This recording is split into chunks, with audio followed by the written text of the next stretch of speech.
Okay. I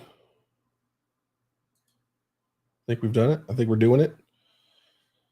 Got everybody in here. Well, everybody, we've got a couple showing up, which is good. The party started.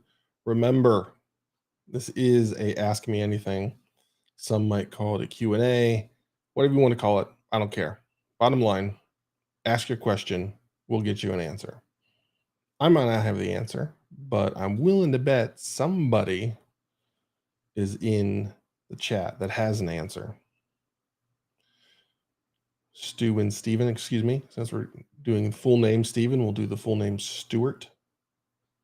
Good to see you, Stu. I'm trying to do that intro a little bit longer. I don't have a countdown yet, but working on that because I know it does take time to get the notifications and click through and do everything there. So yeah, see what happens when I do this chat overlay. Oh, it replaces that. Okay. That's all right. Thank you, sir. Still got some updates to do, but I'm happy with it, and it gives me the foundation to build towards the future, which I'm excited about. It'll be fun. It'll be good. Okay, so questions. Let me see. Questions. How to handle a quickly growing company and just signed a big client, and you might be worried about, is my product going to scale? I don't know if anybody has any concerns like that. Actually, I do know. So let's pretend you're in that fortuitous situation, because it is. I mean, that's a place you want to be.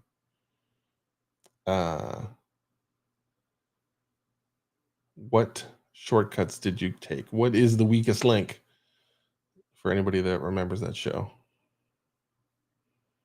What is your weakest link? That's something that you should always know because you'll have to make trade-offs. And I like to ask that during the hiring process. When I ask somebody to architect a system, I ask them, where's it going to fall over first? Often it's the database. That seems to be the most traditional hang up that I've seen in my career. Because people aren't good at databases. It's weird. I don't think it's that hard, but maybe I was just lucky in my career that I got hit with a bunch of data right out of the gate. So yeah, find the weakest link, test the crap out of it, beef up wherever you need to beef up. Because if you're doing it right, no, oh no, have you tested it, Stu? Is it the problem child? So what are you using on the back end? Hello, David.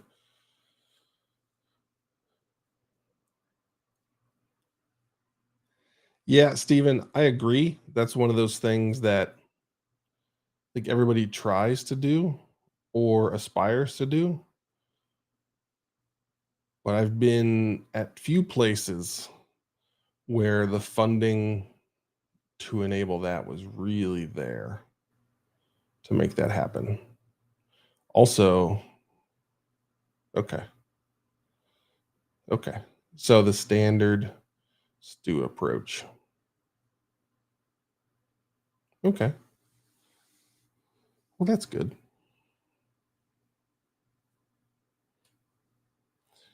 Oh my gosh. My favorite question for the beginning of an engagement.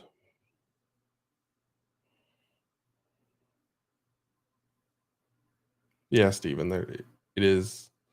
Somebody that shouldn't be designing the database.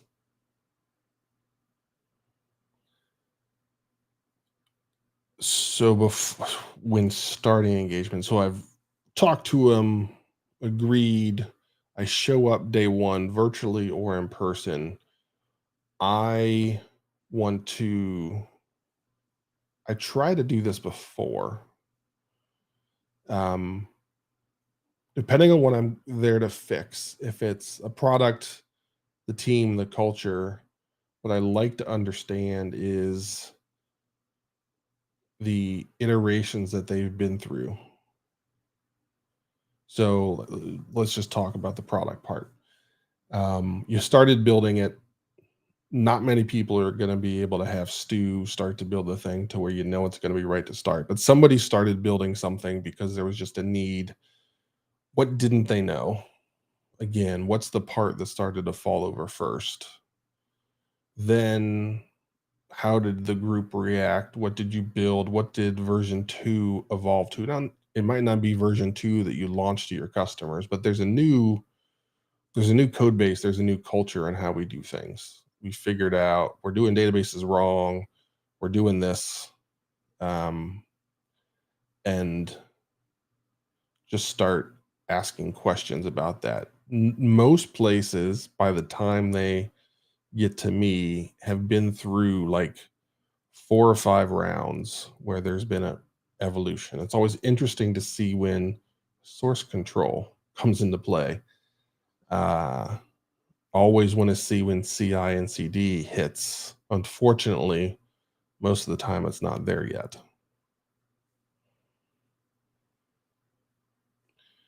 So I would do the same thing with an agile implementation. Somebody tried something and it didn't work. What did they try? Why didn't it work? What was version 2? What was version 3? How did you get here? And that approach helps me understand their path to here. That's something I'm very big on, is understanding everybody's path to here. I might have some assumptions on the way you think and how you view the world, but it's hard to really understand that fully if you don't understand the evolution that person, that product, that company has been through, and understand the bumps and bruises and frustrations and wins along the way. So that's step one for me, is to understand that. I try and get that before anything starts. But that's a big deal. Um, how do you know if you're solving the right problem? I lock that down before I walk in and really understand what's happening. Um, it's often key to understand the broad strategy. Uh, I say broad strategy, like the corporate strategy of what are we trying to do? Are we trying to sell this in 2 years, 5 years, 10 years? Do we have any intention of selling it? Um, what is their view on what appropriate spend is on technology for their business? There are times where, as a technologist, we think we should spend more on a thing because it's the right thing to do. Stu and I have had a lot of right discussions. Uh, but the business doesn't need that. There's bigger problems to solve. So, as nice as it would be to plug that technical gap in market, it doesn't really matter. So, is that something you should really invest in? So, I try and understand from the founders or executives or whatever what the corporate strategy is, and then understanding what roadmap and strategic direction they have to help achieve that. Because oftentimes, sadly, there's a mismatch there.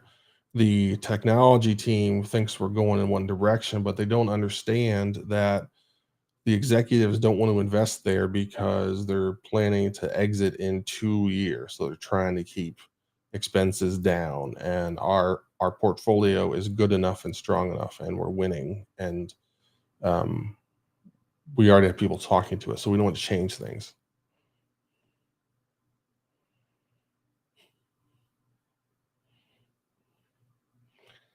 Well, it matches. I've got red on my shirt, so yeah, I s- I pseudo match. It's rare that I fully match.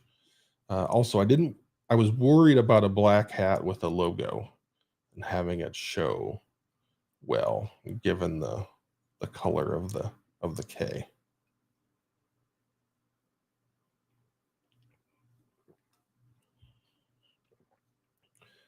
Yeah, I mean that's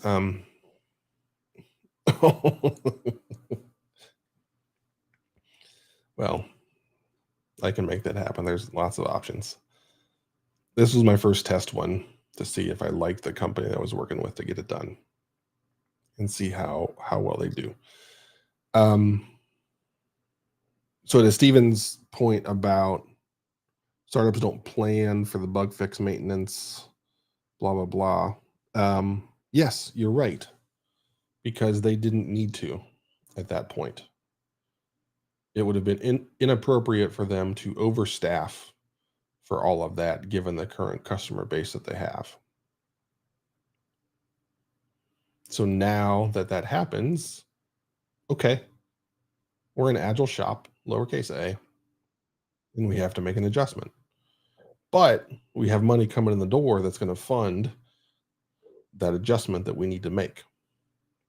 So, yes, many startups don't have plans for that. And I believe it's often appropriate. It's easy to look back and say, oh, we should have spent more money doing that. But without understanding the books and the customers and all the recurring revenue, everything that goes into that, was that really the right choice? Yeah, I know what you're doing, Stephen. I know. I'm not playing that. I'm currently in a position in my life where I can only be so bad at so many games at the same time. Just because I'm big on diversifying the revenue streams right now. So I launched a t-shirt company website. I think I mentioned to some folks, so I've got that going. I'm already working on more content for this. I'm also working on acquiring more gigs, and I have other things in the background that I would like to allocate time to, but I shouldn't. I would like to, but I shouldn't. So every couple of days, I give myself the opportunity to play video games. David. I am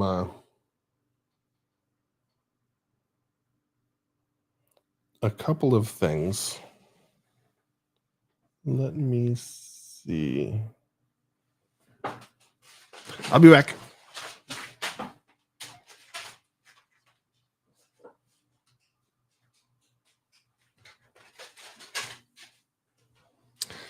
I am.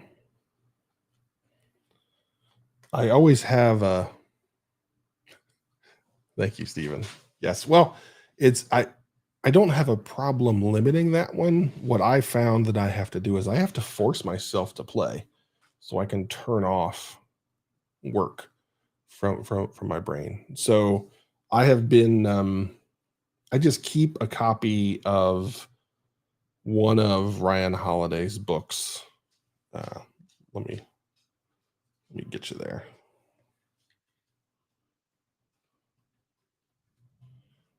Three pretty easy books to read. Uh, so, for instance, this is one of them. He's got a whole series that goes into this. A three book series. Yes. So Ryan Holiday, it's all about stoicism. I've grown to understand that a little bit more of late, and it does fit and align with how my brain is wired. So that's been where I've been spending my time. I started uh, this. Let me see if I can get in focus. Uh, yeah, by Ray Dalio. The camera's auto adjusting. So it's a sobering read because it talks about the cycles that societies have gone throughout history, and it compares it to how things are going. The one thing that I absolutely love about this book is that it's written in a way that here, I'll show you a page if I can, where if you want to work through it quickly, read only the bold sections.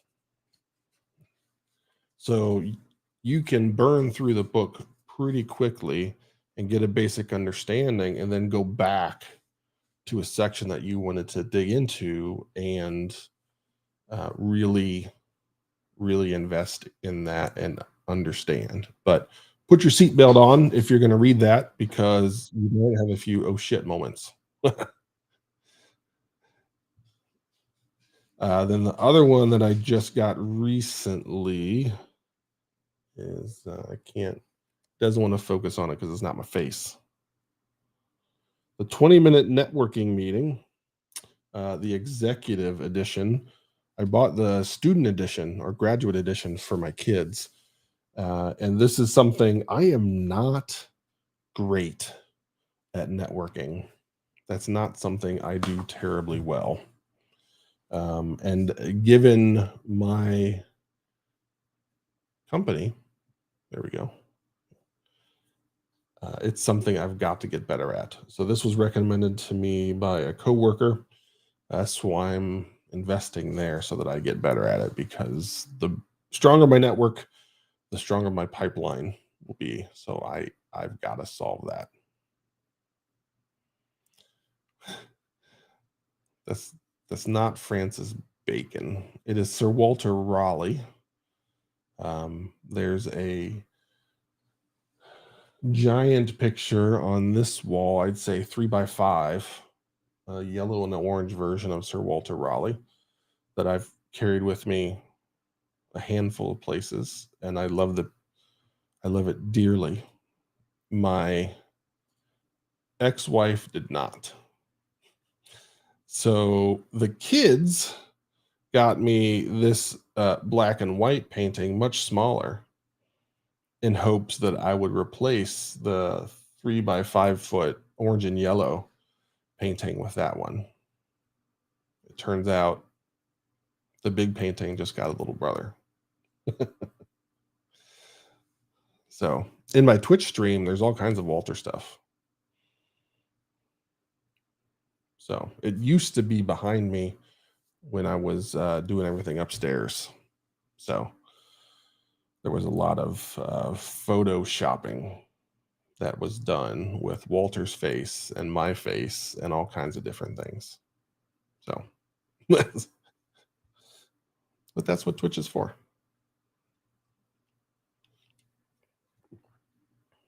Fun stuff like that.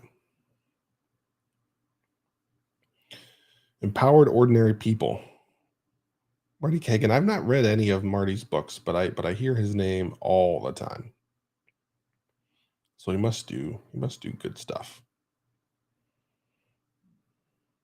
But reading is another one of those things that's taken a back seat given the current climate in Josh's life. It's hard because it's like I know it helps, but I have to be building. Gotcha.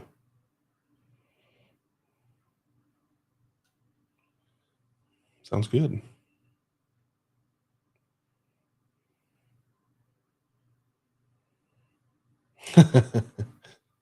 Well, Sir Walter, had his head chopped off, so I'm sure we could find out what size he wears. I doubt it. I doubt it. You know, the story that I always tell people is in college, we had 120 guys on our team, and only two of us wore an extra large helmet. Me and Pierre Brilliant, who was 6'7", 320. Just the two of us wore extra large helmets. Oh, David, let's see. Red flags. That's a diverse answer set because it really gets down to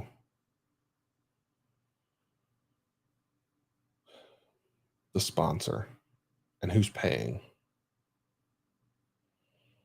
oftentimes a lot of my gigs, and this is one of the challenges that I have, is the founders or executives think they can handle it. They believe they have everything in place to handle the next level of scaling or whatever it might be. So they don't understand that they need help. It's not that they don't want it; they just don't believe that they need it. Um, so it's whoever's funding it. So usually an investor, a board, or something like that. And the reason why it's important to talk to them is whoever's paying is going to be the person that people go complain to and say, this isn't working. Why are we wasting our time doing this? So I have the discussion that I have with everybody in that role and say, you are going to define success or failure in this investment that you've made, because somebody's going to come to you and complain, and you're going to have a choice. Your choices are going to be, okay, so and so, I hear you.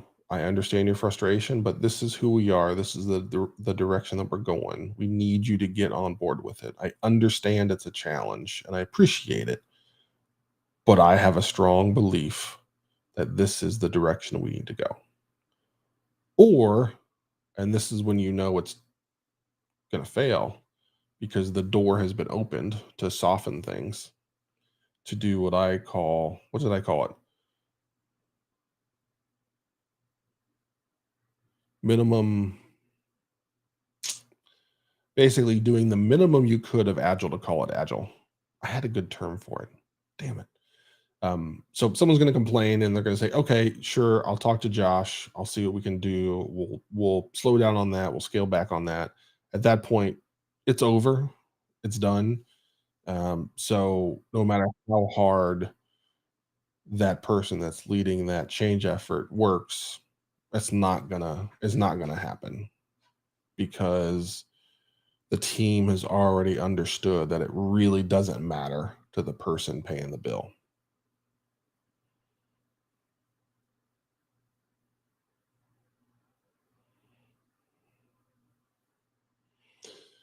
Green flags are the people that will be going through the change are excited, because oftentimes it's, oh no, the board says we have to do this.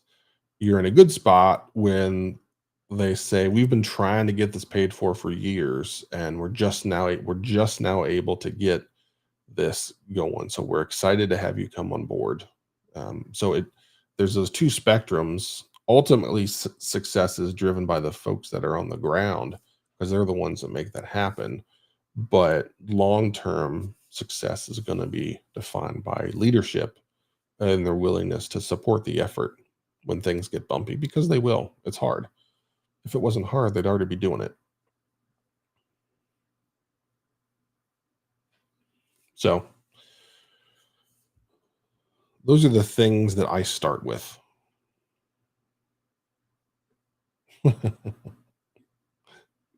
Yeah, that's a yes, Steven.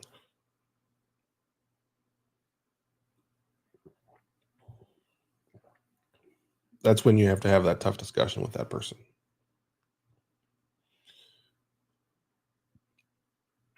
When the person that's having you come in doesn't get it, that's definitely a huge red flag that you've got to find out, have they just misunderstood, and you can correct their understanding, behavior, whatever it might be. Because that happens, right? People that don't execute or operate on a daily basis don't really get how it works and why it's important. They just kind of know it is, or it was recommended by someone they trust, and they don't have all the info necessary to speak about it completely. Now, it's nice when you're talking to somebody in that spot and they're willing to admit that versus pretend that they know. So again, you find out a lot about that person when you push and say, okay, that's not really what's going to happen. Here is what's going to happen, and then just help them through that. Um, so yeah, that's a good one. Regarding Bob and I, we ended up working together in my first job in North Carolina. I came in, I forget what role I came into, but I ended up being the director of engineering. Bob was the director of QA. So we ended up spending a lot of time together. And I was young and not impressionable, but young and foolhardy, we'll say. I was frustrated by th- the term experience because I felt like there were so many people being granted or given things just based on experience. And I felt like that didn't actually prove that they could do anything.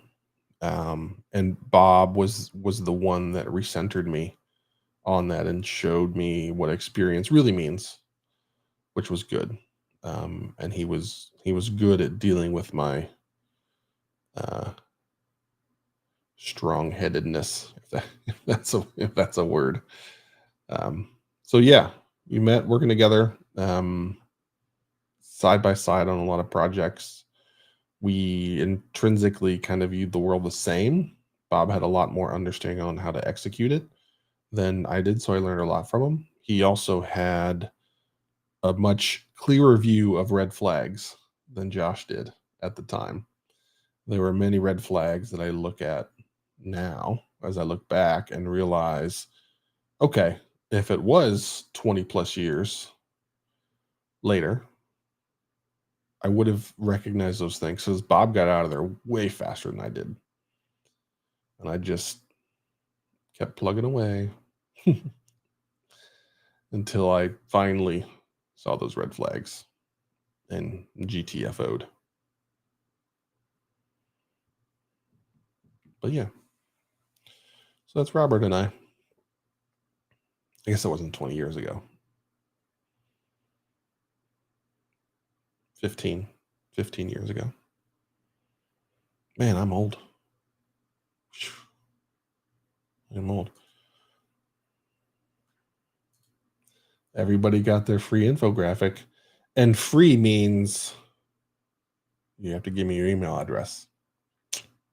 So asterisks next to that free. There's no cash that needs to be exchanged. Just the ability to connect with you. Why is that important for somebody like that in my world? I have learned a good metric is that for every contact you have, every email, phone number for texting, whatever, you should be earning $1 per connection per month. That doesn't mean you're charging everybody $1 per month. It's just over the span of all of those folks in that month, there are enough people that chose to um, spend money on the products or services that you're creating to get you about $1 per person. So that's why you're going to see a distinct push for me in that as I just get better at sales and marketing. So I'm going to try and keep it as unobtrusive as possible, but there are some things you have to be a pain about. So that's the background for all of you insiders that are wondering.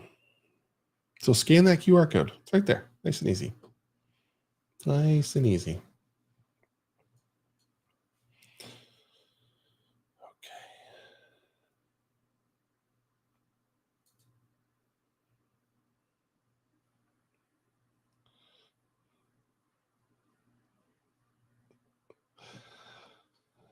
It was funnier when it was scam, David.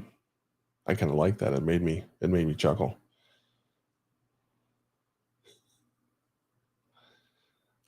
That's okay. You can go back and watch a replay or just go to kazi.io later. It's right there. Okay. Winding down. David's battery life is failing. So I'm going to wrap it up unless anybody has any last minute. Wait.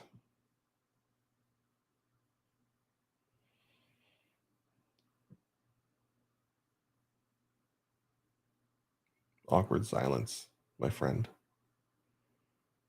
Okay, cool. Well, thanks for hanging out, everybody. Spell Kazi, Kazi.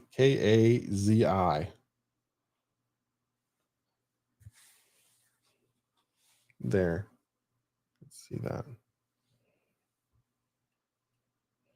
Yeah, the hat marketing. Okay. We'll see everybody. Take care of yourself. Have a good week. Reminder, if you want to watch and listen in, Bob and I will be recording our next podcast episode Friday at 11 a.m. And we'll be doing this again next Wednesday when we'll talk about Steven's discussion point, IT security with dev security for things like SOC. Oh boy, gosh. Okay. Yeah, that's a doozy. All right, we'll discuss that next time, Steven. I look forward to it. Take care, everyone.